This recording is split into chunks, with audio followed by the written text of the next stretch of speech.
الحمد لله وكفى وسلام على عباده الذين اصطفى أما بعد فأعوذ بالله من الشيطان الرجيم بسم الله الرحمن الرحيم وقال النبي صلى الله تبارك وتعالى عليه وسلم كفى بالمرء إثما أن يتقطع من يقوت أو كما قال صلى الله تبارك وتعالى عليه وسلم۔ مسند احمد کی ایک روایت پڑھی ہے، رسول کریم صلی اللہ علیہ وسلم نے فرمایا، انسان کے گنہگار ہونے کے لیے اتنی بات کافی ہے کہ جس کا قوت اللہ نے اس کے دست قدرت میں رکھا ہے وہ اس کو کاٹ ڈالے۔ آسان الفاظ میں ماں باپ اپنے ماتحت بچوں کی روزی کی دنیا کے اندر سبب ہے۔ یہی ماں باپ اپنے بچوں کی روزی کا انتظام نہ کرے اور ان کی ضروریات کا انتظام نہ کرے، وہ بچے کسی غیر کے محتاج بن جائیں۔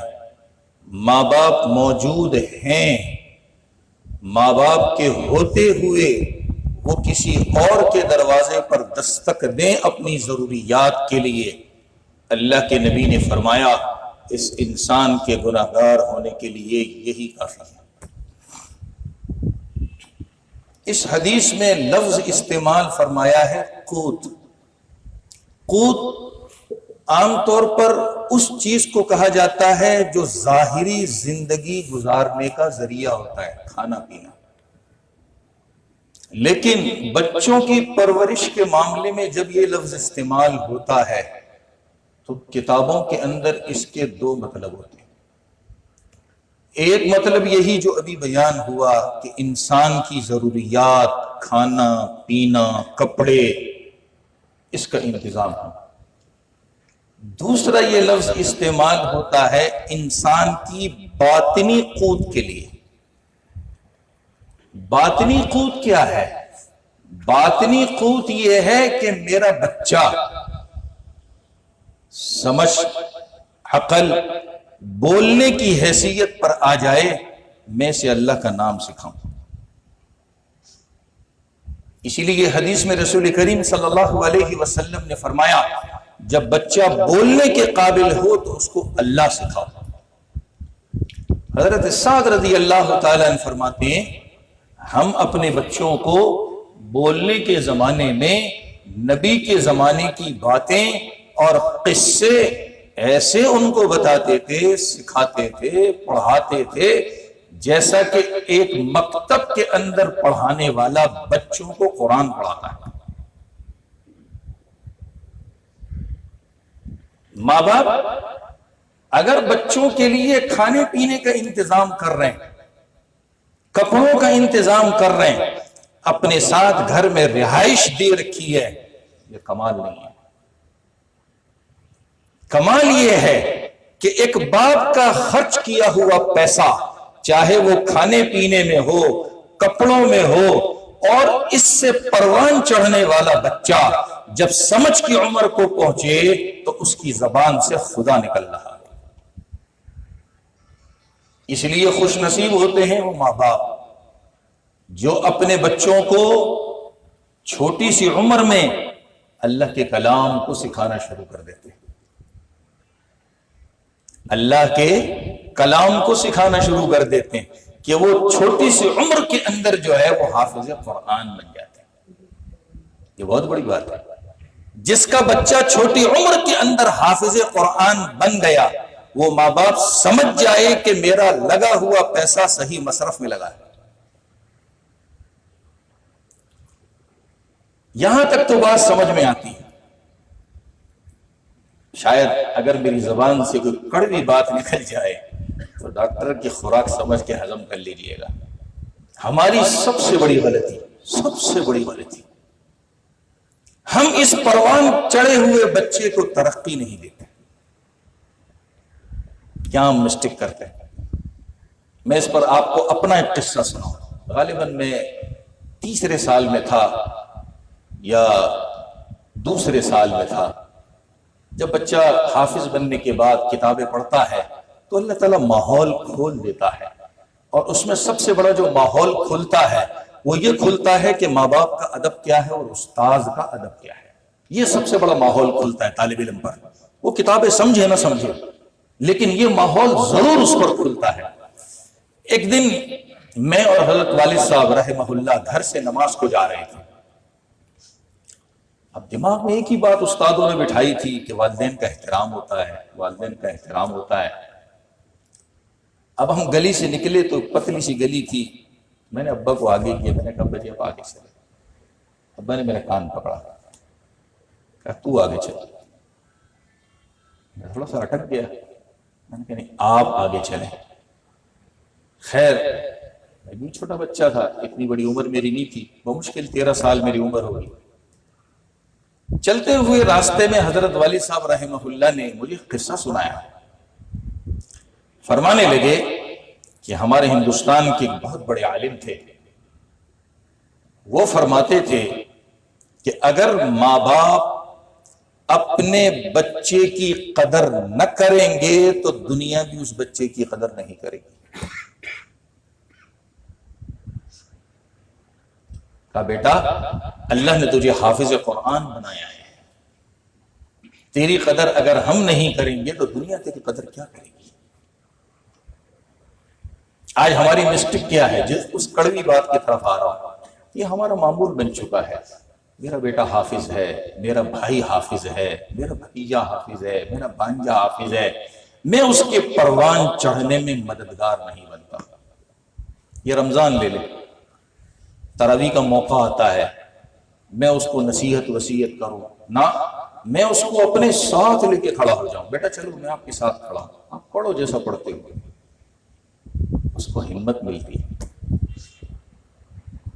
ہمارا ابا کی سوچ کیا ہوتی ہے، بڑے بھائی کی سوچ کیا ہوتی ہے، چاچا ماموں تایا کی سوچ، فلاں قاری صاحب کی آواز تو سدیس کی طرح، میں تو وہاں جاتا ہوں تراویح پڑھنے. وہ تو سدیس بن گیا، میرا اپنا سدیس کب بنے گا؟ میرا اپنا شرین کب بنے گا؟ میرا اپنا بیت اللہ کا حرم کا امام کب بنے گا؟ یہ ہماری مسٹیک ہے، بہت بڑی مسٹیک ہے، ہماری بہت بڑی مسٹیک ہے. اس لیے کہ ہمارے بچے پروان نہیں چڑھتے. کل کی بات ہے، ایک صاحب سے میری ملاقات ہوئی. میں نے ان سے ایسی برصغیر تذکرہ پوچھا. میں نے کہا حافظ صاحب تراویح چل رہی ہے ماشاءاللہ.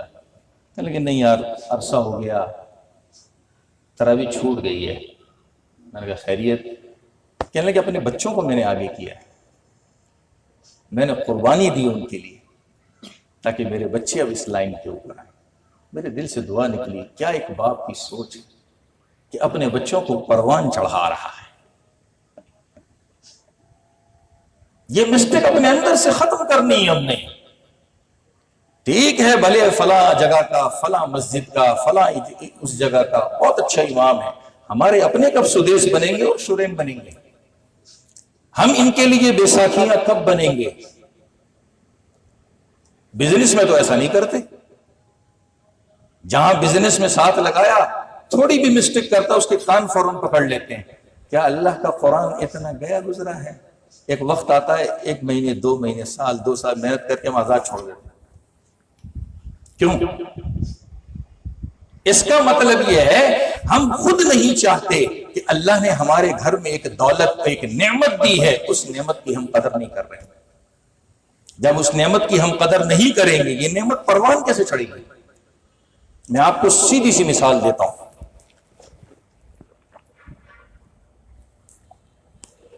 اسلام سے پہلے حضرت علی الاستذکار میں حافظ ابن عبد البر رحمہ اللہ نے عمر لکھی ہے اختلاف روایات کے ساتھ.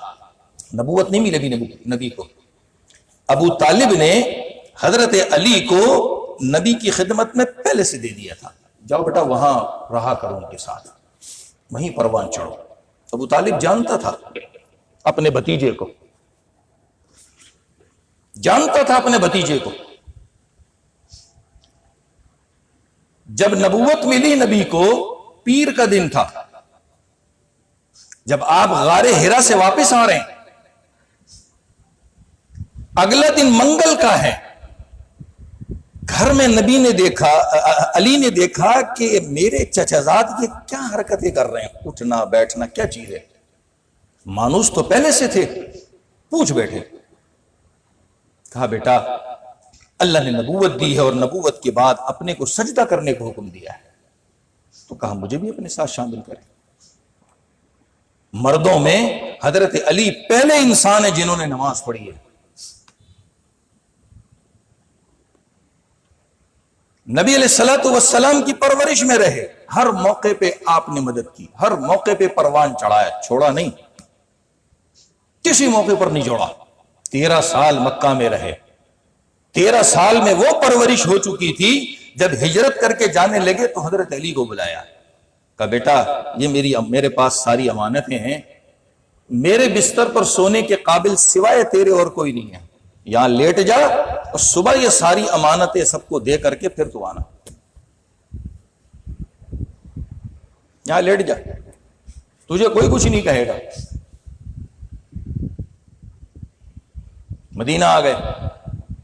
ابن قیم رحمہ اللہ نے لکھا ہے 45 افراد مکہ کے تھے، 45 افراد مدینہ کے تھے، 90 افراد کے اندر مواخات بھائی چارگی قائم کی، سب کی ہو گئی۔ علی بیٹھے ہوئے رو رہے ہیں،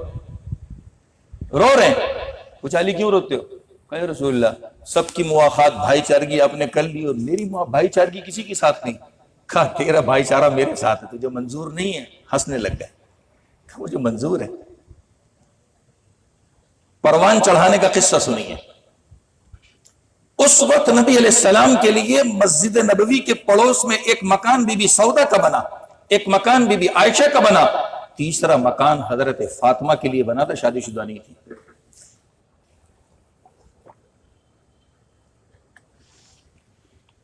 اور مکان نبی نے ایسا بنوایا کہ 2 بیویوں کے مکان کے درمیان حضرت فاطمہ کا مکان تھا۔ نبی نے حضرت علی کو اپنے ساتھ رکھا، اپنی بچی کے نکاح کے پیغام کے لیے بہت ساری باتیں آ رہی تھیں، لیکن نبی جو ہے اپنی زبان اپنی سوچ کا اظہار نہیں فرما رہے تھے، اس لیے کہ فیصلہ تو حضرت علی کے ساتھ ہو چکا تھا، لیکن اس کے اظہار کا موقع کچھ اور تھا۔ وہ بھی ہو گیا، شادی بھی کرا دی، سب کچھ ہو گیا۔ پہلی رات ہے شادی کی، دیکھیں پروان کیسے چڑھا رہے ہیں نبی، جس کی تربیت بچپن سے کی تھی، چھوڑا نہیں کسی موقع پر۔ شادی کی پہلی رات اندر گھر میں جانے لگے، بلایا، سر پہ شفقت کا ہاتھ رکھا، کہا جا بیٹا اللہ تجھے ہر مصیبت سے دور رکھے۔ پانی منگوایا، سر کے اوپر چھینٹے مارے، منہ کے اوپر چھینٹے مارے، دعا دیتے ہوئے رخصت کیا گھر میں۔ پہلی رات ہے، 8ویں ہجری فتح مکہ ہوا۔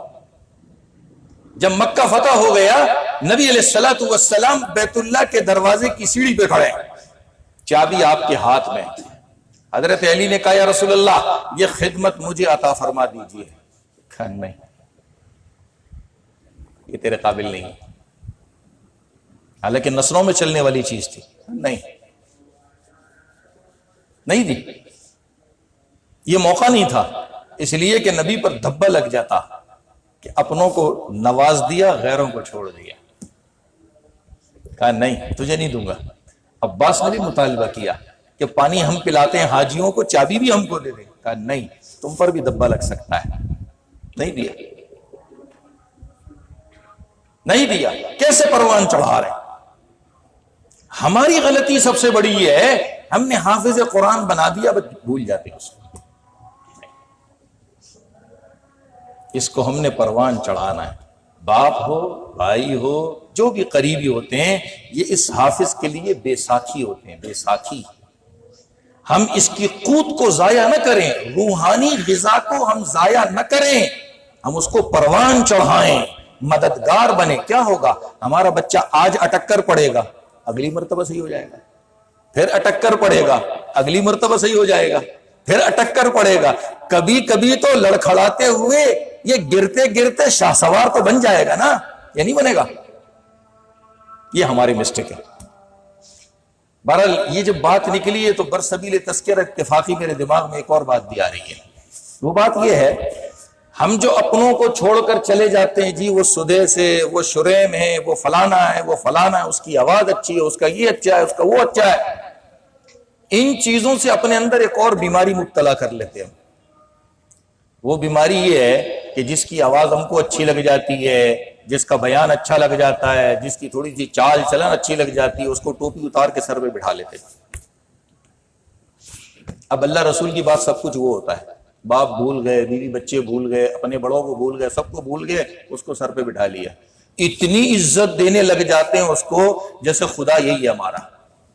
لیکن ہے تو انسان وہ بھی. پھر اس سے جب تھوڑی سی مسٹیک یا غلطی ہوتی ہے تو اس کے لیے نفرت بھی بہت بڑی دل میں بیٹھ جاتی ہے. میں نے مرقات میں پڑھا تھا، ملا علی قاری رحمہ اللہ نے لکھا ہے، حضرت ابو ہریرہ رضی اللہ تعالیٰ عنہ کو نبی علیہ السلام سے بڑی محبت تھی، اور ابو ہریرہ رضی اللہ عنہ قبیلہ دوس سے تعلق رکھتے تھے، اور آپ کا گھرانہ بڑا مالدار تھا، کھیتی باڑی کرتے تھے، بہت مالدار لوگ تھے. لیکن آپ نے ہر چیز کو لات مار دی.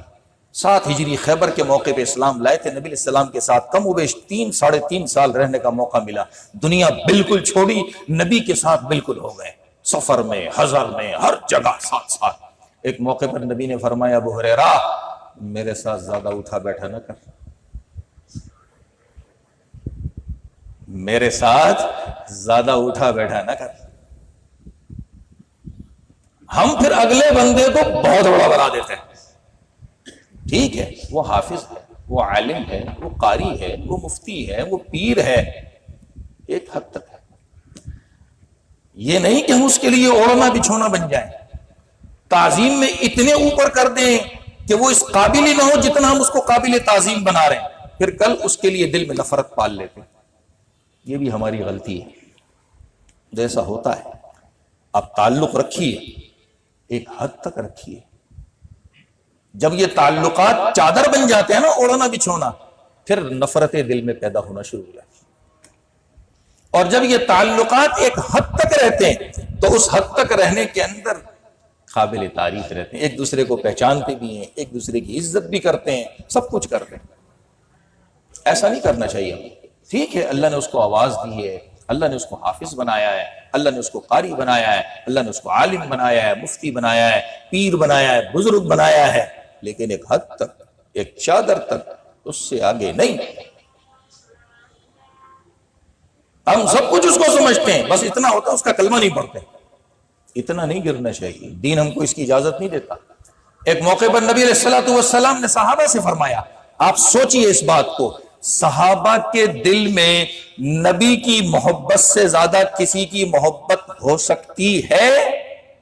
نہیں. نبی نے صحابہ سے فرمایا، لا تطرونی، تم میرا اتنا بڑھ چڑھ کر کے ادب و احترام نہ کرو جتنا کہ عیسائیوں نے عیسیٰ ابن مریم کا کیا. کیا کر ڈالا؟ خدا بنا دیا.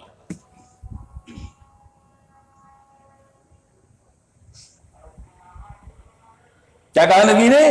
تم میرا اتنا بڑھ چڑھ کر کے ادب و احترام نہ کرو جیسا کہ عیسائیوں نے کیا. کس کے ساتھ؟ عیسیٰ ابن مریم کے ساتھ. انہوں نے کیا کیا؟ عیسیٰ ابن مریم کو خدا بنا دیا. یہ ہماری مسٹیک ہے، ہمیں اس کا علاج کرنا پڑے گا. اگر ہم علاج نہیں کریں گے، یاد رکھیے ہماری زندگی بڑی مشکل بن جائے گی. یہ 2 باتیں میں نے اس لیے چھیڑی ہیں، انہی 2 باتوں کی وجہ سے ہم اپنوں کو اگنور کر دیتے ہیں. بھائی ہمارے گھر میں بھی حافظ ہے، اللہ نے الحمدللہ ہمارے گھر میں بھی دیندار پیدا کیا ہے، ہم اس کے ساتھ اٹھیں بیٹھیں، اس کے مددگار بن جائیں، اللہ اس کو بھی ان جیسا بنا دے. سب سے پہلے تو اس کے لیے دعا ہو، پھر ہم سے جو کچھ ہو سکتا ہے اس کے ساتھ کرنے والے ہوں. جب تک اس طرح کام نہیں کریں گے، اس طرح تعاون نہیں کریں گے، ہمارے اپنے آگے کب آئیں گے؟ اس لیے ہر ایک سے تعلق کا معیار رکھیے. کبھی کبھی مسٹیک یہ ہو جاتی ہے کہ جس کا ہم اتنا ادب و احترام کر رہے ہیں، ٹھیک ہے، اپنے ایک فن کی وجہ سے جو اللہ نے دین رکھا اس کے اندر، اس فن، وہ فن کہتا ہے کہ اس کا ادب و احترام کرو، مگر اس کی عمر اور اس کی عقل بتاتی ہے کہ اس قابل نہیں ہے. ہم اس کو بھی نہیں سمجھتے. ایک میں نے بڑے سفید ریش اور سفید بڑے بڑے بال، بڑے بزرگ بنے دیکھے، لوگ بڑی ان کی رسپیکٹ کرتے تھے. میں حیران ہوا، لیکن ان کے یہ اوپر کا کھانا خالی تھا، ان کا یہ اوپر کا جو کھانا یہ خالی تھا. دینداری کا لبادہ آ جانا یہ کمال نہیں ہے، اس لبادے کے ساتھ اس دین کو سمجھ لینا یہ بہت بڑی بات ہے. اس کو یہی نہیں پتا کہ ایک جوان کیا ہے، ایک بوڑھا کیا ہے، سب کو ایک ہی لاٹھی سے آنکھ رہے ہیں. تیری دینداری کدھر ہے؟ میرے نبی کا کیا کام تھا؟ بچے کے ساتھ بچے جیسے، جوان کے ساتھ جوان جیسے، بوڑھوں کے ساتھ بوڑھے. یہ ہے کمال. ایک بچی آئی اپنے باپ کے ساتھ، نبی علیہ السلام مجلس میں بیٹھے، گرمی کا موسم تھا، اپنے باریک کرتا پہنا ہوا تھا، بٹن کھلا ہوا تھا، یہ والا ایک ہی بٹن ہوتا تھا نبی کا. یہ تو ہمیں ایران نے دیا ہے، یہ اسلام نے نہیں دیا ہے. جو ہم پہنتے ہیں نا یہ اسلام میں نہیں ہے، یہ ایران نے دیا ہے ہم کو. گرمی کا موسم تھا، باریک سی قمیض پہنے آپ بیٹھے ہوئے تھے. وہ بچی جو ہے نبی کے پیٹھ کے پیچھے چکر لگانے لگی. نبی سمجھ گئے. نبی نے اپنے قمیض کو تھوڑا سا اور پیچھے کی طرف دھکیل دیا. وہ بچی کہتی ہے میں نے اللہ کے نبی کے گریبان میں پیچھے کی طرف سے ہاتھ ڈال کے آپ کی جو مہر نبوت تھی اس کو چھو لیا. بچوں کے ساتھ اب بچے جیسے ہوتے تھے، جوان کے ساتھ اب جوان جیسے ہوتے تھے، بوڑھوں کے ساتھ اب بوڑھے جیسے ہوتے تھے. ایک بوڑھی آئی، کہا میں جنت میں جاؤں گی. کہا بوڑھی تو جنت میں نہیں جائے گی. رونے لگی. نبی نے فرمایا اس کو کہہ دو بوڑھی جنت میں نہیں جائے گی، جوان ہو کے جنت میں جائے گی. لیکن ہم یہ نہیں سیکھتے، ہم ادب و احترام میں بہت آگے نکل جاتے ہیں، اپنا ہی نقصان کرتے ہیں، کسی اور کا نقصان نہیں کرتے. بہرحال بات میں نے یہاں سے شروع کی تھی، کفا بالمرء اثما ان یتقطع من یقوت. اللہ تعالیٰ نے جس کی قوت کی ذمہ داری جس پر لگا دی، دنیاوی ہو یا دینی ہو، اگر ہم اس میں کمی بیشی کریں گے، اس کے مددگار نہیں بنیں گے، اس کو پروان چڑھانے میں اس کے مددگار نہیں بنیں گے، سمجھ جائیے کہ ہم اس کو پروان چڑھنے میں نقصان دے رہے ہیں. ہم ہی گنہگار ہوں گے، ہم ہی گنہگار ہوں گے. اس لیے اس کی دنیا کی غرض ہو یا دین کی غرض ہو، ہمیں دیکھنا ہے کون سی اس کو چاہیے، اس کی عمر کیا ہے، اس عمر کے اعتبار سے اس کو دین کی کتنی ضرورت ہے، میری اس کو کتنی مدد چاہیے. اس اعتبار سے جب ہم اس کی مدد کریں گے ہم مددگار بن جائیں گے. پھر یہ دین میں جتنا آگے جائے گا، اللہ نے حافظ بنایا جب تک قرآن پڑھ رہا ہے، اللہ نے قاری بنایا جب تک لوگوں کو پڑھا رہا ہے، عالم بنایا خود سیکھے گا دوسروں کو سکھائے گا، ہم بھی اس نیکی میں ساتھ ساتھ ہوں گے. یہ ہوتا ہے صدقہ جاریہ، یہ ہوتا ہے صدقہ جاریہ. کمال کی نیکی یہ ہے کہ ہم ایسی نیکی کر جائیں کہ ہم مر بھی جائیں مگر ہمارا ثواب پاکٹ میں لکھا جاتا رہے. جب انسان مددگار بنتا ہے تو یہ نیکیاں پھر لکھی جاتی رہتی ہیں. ماشاءاللہ جی ماحول جب یہاں دیکھا اچھا لگا. اتفاقی حدیث ذہن میں آئی تو میں نے اسی وقت بات شروع کر دی کہ اپنے ہی بچوں کے لیے ہم مددگار بن گئے، انتظام کیا اور الحمدللہ ایک قرآن اس کی تکمیل کی. کیا پتہ اللہ تعالیٰ اس کی برکات کہاں کہاں پہنچائیں گے ہمیں نہیں معلوم، لیکن اس کی برکات بہت ہے. جب اپنے ہی ساتھ دیتے ہیں، بے ساکھی بن جاتے ہیں تو ان بچوں کے اندر حوصلہ پیدا ہوتا ہے، ہمت پیدا ہوتی ہے، جذبہ پیدا ہوتا ہے، یہ آگے بڑھتے ہیں اور یہ پھر خود اپنے بڑوں کو کہتے ہیں ہمیں راستہ دو کیسے آگے جائیں، ہمیں راستہ دو کیسے آگے جائیں. اب ہمیں رکاوٹ نہیں بننا چاہیے. جب یہ بچے خود کہیں پھر ہمیں رکاوٹ نہیں بننا چاہیے، بلکہ ہمیں ان کے حوصلے کی فکر کرنی چاہیے، ان کا ساتھ دینا چاہیے. یہی بچے انشاءاللہ ہم کو جنت لے جانے کا ذریعہ بنا دیں گے. اللہ تعالی ہم سب کو عمل کی توفیق عطا فرمائے.